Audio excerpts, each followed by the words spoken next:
Hi friends, welcome to my channel. కొంచెం ఇంట్లో నీట్గా చేసుకోవాలి. ఫెస్టివల్ ఉంటుంది కదా, అంటే ఇంటిని నీట్ చేసుకోవడం కూడా ఆ, నామినేషన్లకు దారితీస్తుందేమో అని భయం వేస్తుంది. ఎందుకంటే ఇప్పుడు ఇల్లును నీట్గా పెట్టుకుందామని అన్ని సదురుతుంది, పోయిన వాళ్ళందరి బట్టలను తీసేస్తుంటే తనకు టార్గెట్ చేయటం ఎంతవరకు కరెక్ట్ అంటారు? కింద కామెంట్ చేసేదిలే. మీరు చేస్తారు నాకు తెలుసు. అట్లే లైక్ కూడా చేస్తారని, మళ్ళీ ప్లస్ కామెంట్ కూడా ఖచ్చితంగా చేస్తారనుకుంటున్నాను. ఇంకొకటి, ఎవరికి వాళ్ళు చెప్తూనే ఉన్నారు, ఇన్పుట్స్ వస్తున్నాయి. సో ఈ ఇన్పుట్స్ వల్ల ఏమవుతుందో చూడాలి. ఇంకా ప్లస్ విష్ణుప్రియ వాళ్ళ ఫాదర్ చెప్పింది నేను ఈ మళ్ళీ ప్లస్ పృథ్వీ వాళ్ళ మదర్ చెప్పింది చూస్తే ఇద్దరికి అటోలకు ఇష్టమే ఉన్నట్టున్నది. ఇదేదో వర్కౌట్ అయ్యేటట్టున్నది కదా. ఏమో మరి చూడాలి. ఆ హైట్లు మాత్రం సెట్ కావు, ఏజ్లు సెట్ కావు. మరి ఎంతవరకు వెళ్తుందో మరి చూడాలి. ఇంకొకటి విషయం ఏంటంటే, పాపం తేజను అంతగానో ఎందుకు ఏడిపిస్తున్నారు బిగ్ బాస్? నాకు చాలా బాధ అనిపిస్తుంది. బిగ్ బాస్ కొంచెం ఈసారైనా కన్సిడర్ చేయండి. చాలా ఇన్పుట్స్ వస్తున్నాయి. పాపం సింపతి వర్కౌట్ ఆ, కానీ సింపతి వర్కౌట్ అవుతుంది. ఆ సింపతి తోటి ఫైనల్ వరకు అయితే ఖచ్చితంగా వస్తాడు అని అనిపిస్తుంది.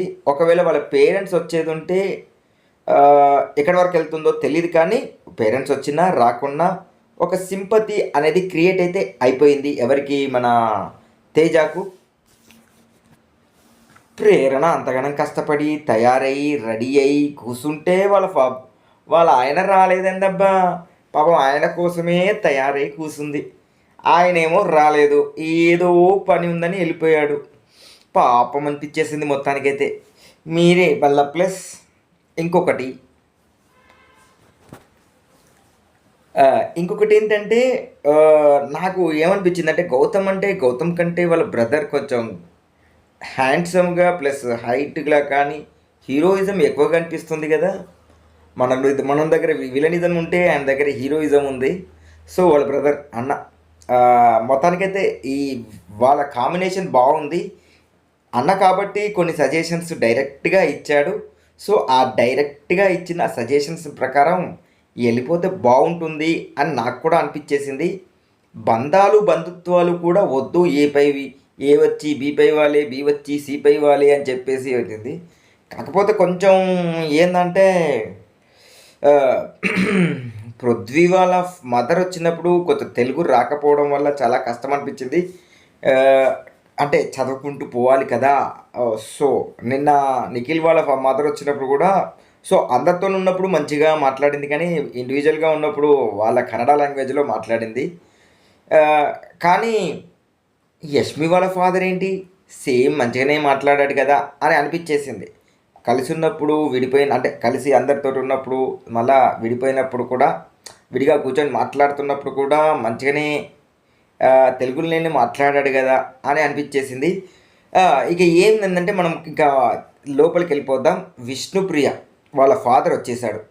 తను పాపం చిన్నప్పటి నుంచి తనను చూసుకోలేదు. అంటే వాళ్ళ మదర్ అండ్ ఫాదర్కు మధ్యలో ప్రాబ్లమ్స్ ఉంటే తను ఎంత బాధపడిందో మనకు అర్థమైపోయింది. సో బాధపడింది విష్ణుప్రియ కాదు, వాళ్ళ ఫాదర్ బాధపడ్డాడని. ఎంతైనా కన్న కూతురు దగ్గర లేకపోతే ఎవరికైతే ఉండదండి బాధ. ఆ బాధను మాత్రం చాలా బాగా ఎస్టిమేషన్ చేశాడు. కాకపోతే ఫుల్ మంచి జావెల్ బాయ్ అని మంచిగా. ఇప్పుడే ఇంత జావెల్గా ఉన్నాడే, మరి అప్పుడు ఎంత జావెల్గా ఉన్నాడో. మరి ఎందుకు వాళ్ళ మధ్యలో విభేదాలు వచ్చాయి అనేది వాళ్ళ పర్సనల్ మ్యాటర్. మనం ఏలు పెట్టకూడదు, కానీ ఎందుకు ఏలు పెడుతున్నారో సోషల్ మీడియాలో నాకు అర్థం కావట్లేదు. సో అది ఎవరి ఇండివిజువాలిటీ వాళ్ళది అని నా ఉద్దేశం. కాకపోతే ఏంటంటే, ఇన్పుట్స్ బాగా ఇచ్చాడు.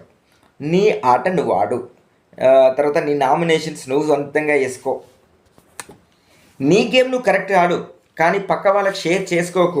నువ్వు ఏం ఆడాలనుకుంటున్నావు అది 100% ఇచ్చేసే. అంతేకాని తర్వాత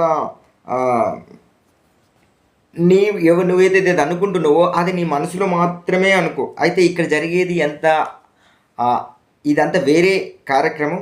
ఒకవేళ ఏంటంటే నువ్వు ఒక స్ట్రాటజీ యూజ్ చేస్తున్నావు అంటే నేను నిజంగానే చేస్తున్నాను డాడీ అని చెప్తుంది. సో నిజంగా చేస్తున్నా ఇష్టమైతే ఓకే, కానీ అది బయటకు వచ్చిందంగా చూసుకుందాం అన్నట్టుగా అందరితో కూడా మాట్లాడాడు కదా. సో బయటకు వచ్చిందంగా ఏం చూసుకుంటారో తెలీదు. పాపం తేజ మాత్రం బాధపడుతూనే ఉన్నాడు ప్రతిసారి. తర్వాత ఇక నన్ను చాలా రోజులు మిస్ అయ్యావా అని చెప్పేసి తర్వాత ఏంటంటే తేజ ఏంటంటే నాకు పెళ్లి సంబంధాలు చూడమని చెప్పేసి అడిగితే అది నువ్వు ఒక 20 పుషప్లు చేయి, నేను చూస్తాను అని చెప్పేసి పట్టుకోకుండా చేపించాలని ట్రై చేశాడు. బట్ ఈయన మాత్రం 20 పుషప్లు చేశాడేమో. అంటే చాలా చాలా స్ట్రాంగ్. ఇప్పుడే ఇలా ఉన్నాడంటే అప్పుడు ఎలా ఉండేవాడు అని అనాలనిపించేసింది. అదేదో సినిమా డైలాగ్ ఉంటుంది కదా, మీరు ఇప్పుడే ఇలా ఉన్నారు అప్పట్లో ఎలా ఉండేవారు అని చెప్పేసి. తర్వాత విష్ణుప్రియకి మాత్రం మంచి సజెషన్స్ ఇచ్చాడు అనిపించేసింది. నెక్స్ట్ ఏంటంటే నీ ఆట నువ్వు ఆడు, ఇండివిజువల్గా ఆడు అని చెప్పేసి అది అందరు చెప్పిన విషయమే. కానీ నీ లవ్ గురించి అంటే నీ ఆ విషయం గురించి అంటే మనకు తెలియకపోయిందా లవ్ గురించి అని తెలిసేసి దాని గురించి బయట చాలా విధాలుగా మాట్లాడుకుంటున్నారు. అది ఏంటంటే నువ్వు నాటకం ఆడుతున్నావు అంటే నీ ఫ్యాన్సే నీ గురించి బాధపడుతున్నారు అని చెప్పేసి. తర్వాత అది నీ స్ట్రాటజీ ఏమో అంటే అది నీ స్ట్రాటజీ అంటే కాదు నా నిజంగానే అంటున్నానంటే నువ్వు ఎట్లా అంటున్నావు అంటే మనం ఏంటంటే ఒక కాఫీ ఇష్టపడుతున్నాం అంటే కాఫీ తాగినప్పుడు మనకు కొంచెం ప్రశాంతంగా ఉంటుంది. సో ఆ విధంగా పృథ్వీతోటి మాట్లాడుకుంటే నాకు ప్రశాంతంగా ఉంటుంది. అంతేకాదు హౌస్ మేట్స్లో అందరితో మాట్లాడుతూ కూడా కొంచెం ప్రశాంతంగా ఉంటుంది అని చెప్పాడు. ఇక్కడ నుంచి వెళ్ళేటప్పుడు నువ్వు ఓన్లీ గేమ్ మీద మాత్రమే కాన్సన్ట్రేషన్ చేయి, కప్పు కోసమే ఆడు, అంతేకాని వేరే దాని గురించి నువ్వు కాన్సన్ట్రేషన్ చేయకు, బయటకు వచ్చినాక అన్ని విషయాలు చూసుకుందాం అని ఒక మాట చెప్పారు.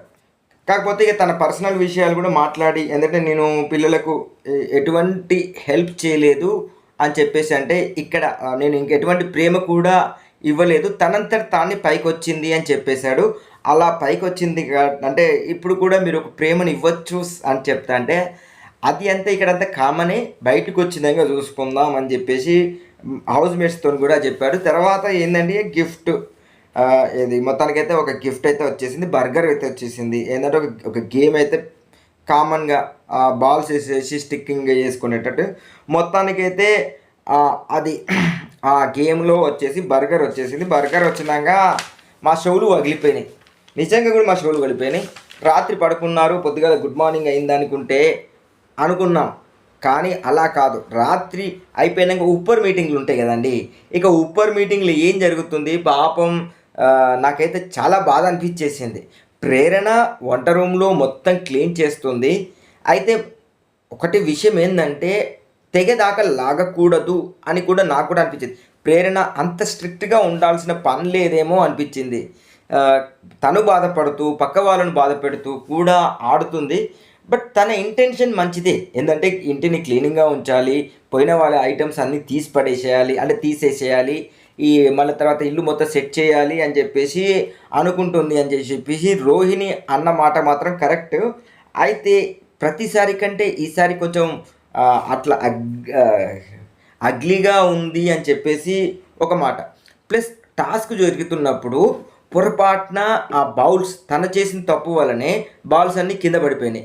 ఆ బౌల్స్ని క్లీన్ చేయాల్సిన బాధ్యత తనది, లేకపోతే ఎవరైతే క్లీన్స్ ఉన్నారో వాళ్ళు చెప్తే పడుతుంది. కావాలని చేశాడని చెప్పేసి అవినాష్ మీద ఆడిపోసుకోవడం అయితే ఇది కరెక్ట్ మంచిది కాదేమో అనిపించేసింది. అంటే ఆ టాపిక్ వచ్చినప్పుడు మాట్లాడుకుందాం దాని గురించి. తర్వాత ఏంటంటే ఇక వాళ్ళు మాట్లాడుకుంటున్నారు. ఇప్పుడు ఏంటంటే కావాలని ఫోర్స్ఫుల్గా చెప్పడం కరెక్టే, కానీ అది చెప్పే విధానం కరెక్ట్ కాదేమో అని చెప్పేసి అందరూ అనుకుంటున్నారు. ఇన్ ద సేమ్ వే నామినేషన్స్కు ఫ్యాన్స్ ఫాలోయింగ్ చాలా ఉంది, ఈసారి ఖచ్చితంగా తను నామినేషన్లో ఉంటుంది అని చెప్పేసి వీళ్ళు అనుకుంటున్నారు. అయితే నేను కానీ వీడు నామినేషన్లో పెట్టే వరకే మీదే బాధ్యత, తర్వాత అంతా వాళ్ళను అల్లనే ఉంచాలా బయటికి పంపించాలా అనేది నాలాంటి వాళ్ళు, అంటే నేను ఒక్కడిని కాదు అందరు ఫ్యాన్స్ యొక్క జనాల యొక్క అభిప్రాయం ప్రకారము అది వెళ్ళిపోతుంది. ఎందుకంటే ప్రేరణ మన ఓటింగ్ పర్సంటేజ్ చూసాము. కానీ ఇప్పుడు ఇలానే ఉంటే మాత్రం అందరూ తనను టార్గెట్ చేసేది ఉంటే మాత్రం ఈసారి నామినేషన్ కూడా అందరు కలిసి నామినేషన్ చేస్తే మాత్రం ఖచ్చితంగా ప్రేరణ టాప్లోకి వచ్చేస్తుంది. తర్వాత ఇంకా నెక్స్ట్ ఇక తనేమవుతుందంటే వీళ్ళందరూ ఇట్లా మాట్లాడుతుంటే మధ్యలో ఏంటంటే మన ఎవరో తేజ బయటకు వచ్చేసి అక్కడ ఉంటే ఎందుకు ఇక్కడ ఇప్పుడు ఎంత క్లీన్ చేసాడు ఎందుకు పొద్దుగాల అందరు చేస్తారు కదా ఇప్పుడు వచ్చి ఎవరు పడుకోరు కదా ఇక్కడ అని చెప్తే నాకు ఇక్కడ ఏ రోజు పని ఆ రోజు చెయ్యాలి అని చెప్పేసి మళ్ళీ ప్లస్ ఎవరిని మన అవినాష్ని పిలువు క్లీన్ చేస్తాడు తుడుస్తాడు అని చెప్పేసి మాట్లాడుతుంది. వాళ్ళు ఇప్పుడే అదే మాట్లాడుకుంటున్నారు, ఇప్పుడు ఏం చెయ్యము పొద్దుగాల చేద్దామని చెప్పేసి మాట్లాడుకుంటున్నారు. అంటే నేను చెప్పానని చెప్పు అని చెప్పేసి ఇది ఫోర్స్ఫుల్ అనిపించేసింది నాకు కూడా. తర్వాత ఇంకోటి ఏంటంటే ఇక తను కూర్చొని మెగా చీఫ్ అంటే కేవలం ఇమ్యూనిటీ పొంది వాళ్ళకి నచ్చినప్పుడు పని చేయమని చెప్పడమే కదా, అంతేనా ఇంక ఏమీ లేదా, వాళ్ళెవరు చేయకుండా నేను చేస్తున్నాను కదా, ఇంకా మళ్ళీ ప్లస్ రాత్రి 2 అవుతుంది అప్పటికి పనులు చేసే బాధ్యత ఎవరికి లేదా అని చెప్పేసి మెగా చీఫ్ గురించి మాట్లాడుకుంటుంది. ఎస్, మెగా చీఫ్కు చాలా ఏంటి బాధ్యతలు ఉంటాయి. బట్ అన్నిటినీ బాధ్యతలను ప్లస్ ఇక్కడ ఉన్న వ్యక్తిత్వ వికాసాన్ని మొత్తం కలిపేసి చూడాలి. వాళ్ళు చెప్పింది కరెక్టే, ప్రతిసారి టాస్కులు ఉంటాయి, టాస్కుల వల్ల డిలే అవుతుంది. బట్ ఈ వారం టాస్కులు అయితే ఏం లేవు కదా, కాకపోతే పేరెంట్స్ అంటే ఫ్యామిలీస్ వీక్ కాబట్టి ఫ్యామిలీస్ వస్తుంటారు, వాళ్ళని నడుచుకోవడం ఇవన్నీ చూస్తూ ఉన్నారు కదా, అది కూడా కొనసాగుతూనే ఉంది. కానీ ఏంటంటే క్లీన్గా ఉంటే ఇంటికి లోపలికి వచ్చే అతిథులు లోపలికి వచ్చినప్పుడు క్లీన్గా ఉంటే చాలా బాగుంటుంది అని చెప్పేసి తన ఉద్దేశం. కరెక్ట్ టైంలోనే తను చీఫ్ అయిపోయిందేమో అని నాకు అనిపించింది. ఎందుకంటే హౌస్ మొత్తం క్లీన్ ఉంది, ఒక కిచెన్ అండ్ డైనింగ్ హాల్ తప్ప. సో డైనింగ్ హాల్కు చెప్పింది డ్యూటీ నిఖిల్. ఆ 2 వర్కుల్లో నిఖిల్ ఇన్వాల్వ్మెంట్ ఉంది. సో నిఖిల్ చేయలేదు, ఇన్ని రోజులు పని చేస్తూ ఉన్నాడు, బట్ ఇప్పుడు కలిసిపోయినట్టున్నాడు, అందుకోసం అట్లా జరిగిందేమో అని నాకు అనిపించేసింది. కాకపోతే అవినాష్కి చెప్పిన పని అవినాష్ చెయ్యడు, ఆయన మొత్తం పక్క వాళ్ళకు పని చెప్పడం మాత్రం ఓకే, కానీ ఆయన మాత్రం పని చేయడు కదా. సో అవినాష్ పని ప్లస్ నిఖిల్ పని గౌతమ్ పని కావాలని చేయకపోవడం. ఇక్కడ ఏంటంటే వీళ్ళు ఏంటంటే వాళ్ళ ఇచ్చిన పనిష్మెంట్ను కరెక్ట్ చేయకపోవడం వల్ల గౌతమ్ ఇదంతా జరుగుతుంది మళ్ళీ ప్లస్ అని నాకు అనిపిస్తుంది. సో మొత్తానికైతే తన మీద బ్యాక్ పిచ్చింగ్ చాలా జరిగింది. మొత్తానికైతే అటో ఇటో పెళ్ళి, అక్కతో పెళ్ళి అని చెప్పేసి ఒక చాప్టర్ అయితే జరిగింది కదా, మాత్రం అయిపోయింది. ఎందుకు చేశారా అనిపించేసింది. కాకపోతే కొంచెం కామెడీ జనరేట్ చేయాలనుకున్నారు, కానీ కొంచెం నాకు అది అంత కరెక్ట్గా రీచ్ కాలేదేమో అనిపించింది. ఎందుకంటే ఇన్వాల్వ్మెంట్ కొంచెం తగ్గిందేమో, ఎక్కడో కొంచెం ఎంటర్టైన్మెంట్ తగ్గిందేమో అనిపించింది. అంటే ఇప్పుడు మనం చూసేది ఏంటంటే మనం ఒకటే ఎక్స్పెక్టేషన్ చేస్తే ఇక్కడ లోపల నుంచి వచ్చేది ఇంకో ఎక్స్పెక్టేషన్ ఉంది. సో పోయినసారిలాగా ఒక సినిమా లాగా తీస్తే బాగుండేమో అనిపించింది. సేమ్ అంటే సినిమా స్టోరీ లాగా తీసేసి దానికి ఒక ప్లే చేస్తే బాగుండేమో అనిపించేసింది. మొత్తానికైతే ఈ విధంగా జరుగుతూనే ఉంది. ఈ మొత్తానికి పెళ్ళి కొడుకు ఎవరినైతే పెళ్ళి కొడుకు చేసుకొని ఇష్టం లేకుండా పెళ్ళి చేసుకున్నాడు, ఇష్టం లేని పెళ్ళి అని చెప్పేసి ఇంకో టాస్క్ కూడా ప్లాన్ అయితే చేయొచ్చు. ఇక ప్రేరణ రాలేదు, ప్రేరణ వాళ్ళ హస్బెండ్ వస్తాడని చెప్పేసి తను తయారీ ఉంటే తను రాకపోవడం, అయితే తనని కట్అవుట్ పంపించేశారు. ఈ కట్అవుట్ తోటి ఆయనే వచ్చాడన్నంత ఫీలింగ్లో వీళ్ళిద్దరు చేశారు, చూసారా, చాలా బాగుంది. కాకపోతే తర్వాత హెల్త్ ప్రాబ్లం ఉందని చెప్పేసి మన యశ్విని మన దాంట్లోకి ఏంటంటే మెడికల్ రూమ్కు రమ్మని చెప్పేసి మెడికల్ రూమ్లో అక్కడ పృథ్వీ వాళ్ళ అన్న ఉండటం, తర్వాత అక్కడ ఏంటంటే హెల్త్ బాగుండాలని చెప్పేసి సీతాఫలం ఇవ్వటం, ఇదైతే కొంచెం కామెడీ అనిపించేసింది. మొత్తానికైతే అలా వచ్చిన పర్సన్ తర్వాత ఎక్కువ ఎంటర్టైన్మెంట్ కాలేదు, ఎక్కువసేపు ఉండలేదు, లోపలికి వచ్చేసేసాడు.